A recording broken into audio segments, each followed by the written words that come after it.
Hi hello नमस्कार. स्वागत आहे तुमचं माझ्या नवीन व्लॉगमध्ये. हा माझा दुबईचा व्लॉग आहे आणि या व्लॉगमध्ये मी तुम्हाला दुबईचा माझा ट्रॅव्हल एक्सपिरियन्स आणि आमचा हॉटेल एक्सपिरियन्स शेअर करणार आहे. तर हा व्लॉग नक्की शेवटपर्यंत पहा. आमची फ्लाईट पुणे ते मुंबई आणि मुंबई ते दुबई अशी होती. आम्हाला दुबईला पोहोचायला संध्याकाळ झाली. दुबईच्या एअरपोर्टवरती पोहोचल्यानंतर आम्हाला रिसीव्ह करायला आलेल्या माणसाने मस्त असा आमचा एक ग्रुप फोटो घेतला आणि नंतर मग आम्ही तिथून कारमधून दुबईच्या मिलेनियम प्लाझा हॉटेलला पोहोचलो. या हॉटेलचं बुकिंग आम्ही मेक माय ट्रिप थ्रू केलं होतं. हॉटेलमध्ये आमचा 7 नाईट्सचा स्टे असणार होता आणि हे हॉटेल खरंच खूप मोठं होतं. इथं आम्हाला 10,000 पर नाईट अशी रूमची कॉस्ट पडली होती. पण मेक माय ट्रिपचा एक अत्यंत खराब एक्सपिरियन्स आम्ही या हॉटेल बुकिंगच्या निमित्तानं अनुभवला. ओके, तर झालं असं की आम्ही ह्या मिलेनियम डाऊनटाऊन प्लाझा या हॉटेलचं बुकिंग मेक माय ट्रिपच्या वेबसाईटवरून केलं होतं आणि इंटरनॅशनल कॉलिंग नसल्यामुळे आम्ही कॉल करून कन्फर्म नाही करू शकलो हॉटेलला की बुकिंग आलं की नाही किंवा कन्फर्म आहे की नाही. पण मेक माय ट्रिपच्या वेबसाईटवरती आपण एक ट्रस्ट करू शकतो म्हणून मग म्हटलं ठीक आहे, असेलच बुकिंग झालेलं असेल कन्फर्म. आणि जेव्हा आम्ही तिकडे पोहोचलो एअरपोर्टवरून तेव्हा आम्हाला त्या हॉटेलवाल्यांनी असं सांगितलं की तुमचं बुकिंग नाही आहे इकडे. आणि आम्ही सगळेजण शॉक होतो. 1 तास वसंत आणि त्याचे मित्र मेक माय ट्रिपच्या कस्टमर केअरला कॉल करून त्यांच्यासोबत बोलत होते, डिस्कशन करत होते की आमचं बुकिंग कन्फर्म का नाही झालं आहे आणि आम्ही तर बुकिंग केलेलं आहे मेक माय ट्रिपवरून, आम्हाला त्याचे रिसिप्ट्स पण आलेले आहेत, पण आमचं बुकिंग कन्फर्म का नाही आहे. आणि फायनली त्यांनी आम्हाला सांगितलं की तुम्ही आत्ता पेमेंट करा ऑन दी स्पॉट तिथे आणि आम्ही उद्यापर्यंत हा इश्यू सॉल्व्ह करतो. धीराममध्ये पेमेंट करायचं होतं आणि खूप मोठा प्रॉब्लेम होता खरं तर हा की आता आपण ऑलरेडी पेमेंट केलेलं आहे आणि आता आपल्याला पुन्हा एकदा पेमेंट करावं लागणार आहे.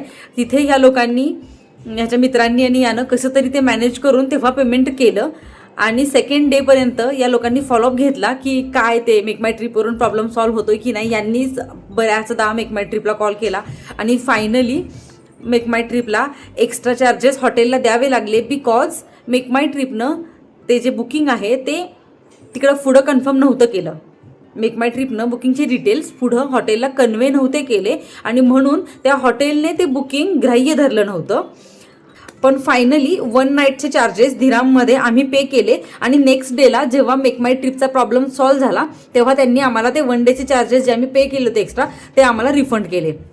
पण असा काहीसा मेक माय ट्रिपसोबतचा एक्सपिरियन्स होता आमचा, जिथे मेक माय ट्रिपनं आमची इंटरनॅशनल लेवलला इज्जत काढली आणि ते पण एवढे पैसे देऊन एवढं छान बुकिंग करून. बरं, असं नाही आहे की आमचा मेक माय ट्रिपसोबतचा एक्सपिरियन्स नेहमीचाच खराब आहे.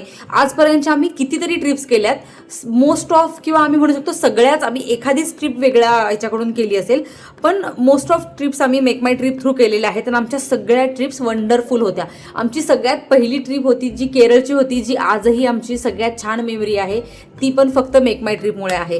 त्याच्यामुळे असं नाही, पण इकडे मेक माय ट्रिपकडून एवढी मोठी चूक, ते पण इंटरनॅशनल लेवलला आपण जेव्हा जातो बाहेर देशाच्या आणि तिकडे गेल्यानंतर एकतर ऑलरेडी आपल्याला एवढा रेसिझम फेस करावा लागतो आणि मग हे असं काही तर घडलं की अजून थोडं कुठेतरी बॅड फील होतं. सो असा एक आमचा खूप बॅड एक्सपिरियन्स होता या हॉटेलमध्ये. या सगळ्या बुकिंगच्या केऑसमध्ये संध्याकाळ झाली आणि असा सूर्यनारायण मस्त डोकावून पाहत होता फ्युचर म्युझियमच्या बाजूने. मग आम्ही त्यानंतर फ्रेश झालो आणि बाहेर पडलो थोडंसं काहीतरी खाण्यासाठी. मॅगडीमध्ये गेलो, तिकडे बर्गर खाल्ला कारण मॅगडी तिथे हॉटेलच्या बाजूलाच होतं. बर्गर वगैरे खाल्ला आणि रूमवरती येऊन झोपी गेलो. सकाळी उठून मस्त असे रेडी झालो कारण आज आम्ही जाणार होतो दुबई मॉल फिरण्यासाठी आणि आमची मुलं किती खुश आहेत कारण ती आज दुबईमध्ये आलेत आणि त्यांना दुबई मस्त फिरायचे, एन्जॉय करायचे म्हणून ते मस्त असे खुश आहेत. आम्ही फायनली पोहोचलो दुबई मॉलला आणि दुबई मॉलमध्ये असणारं ॲक्वेरियम आणि त्याचबरोबर अंडर वॉटर झूसुद्धा आम्हाला पाहायचा होता. त्यामुळे थोडेसे फोटोशूट केलं दुबई मॉलच्या बाहेर आणि नंतर आम्ही गेलो ॲक्वेरियम आणि झू पाहण्यासाठी. इथं ना खूप वेगवेगळ्या प्रकारचे मासे होते, खूप मोठे मासे पण होते आणि खूप छोटे मासे पण होते.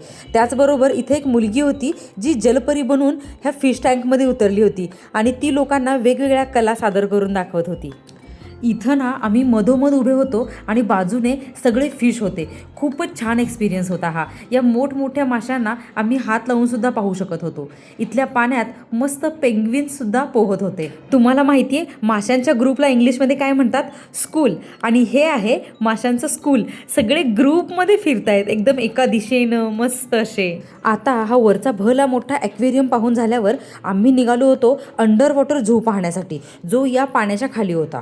आणि तिकडे गेल्यानंतर आपण तिथल्या माशांना खायला पण देऊ शकतो. त्यांच्याकडून ते आपल्याला विकत घ्यावं लागतं आणि आपण मग त्यांना ते फिशला खायला घालू शकतो. या अंडर वॉटर झूमध्ये भली मोठी मगरसुद्धा होती.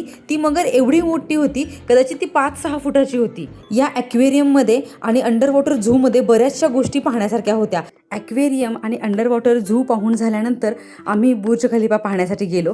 तिकडे 124व्या मजल्यावरती जाऊन आपल्याला वरतून पूर्ण व्ह्यू पाहता येतो दुबईचा आणि खूप छान नजारा पाहायला मिळतो. आम्ही बाहेर आलो आणि आता ठरवलं मस्त असे बुर्ज खलिफासोबत फोटोज काढूया आणि त्याचे मस्त असे व्हिडिओज बनवूया. रात्रीचा बुर्ज खलिफा खूप सुंदर वाटत होता. आम्ही थोडा वेळ तिथेच घालवला, त्याचे काही व्हिडिओज केले, फोटोज काढले आणि थोड्याच वेळामध्ये इथं फाउंटेन शो सुरू होणार होता. मग त्याची वाट पाहत थांबलो होतो. खूप मस्त असा फाउंटेन शो इथं असणार होता म्हणून थांबलो आणि तेवढ्यात तो सुरू पण झाला.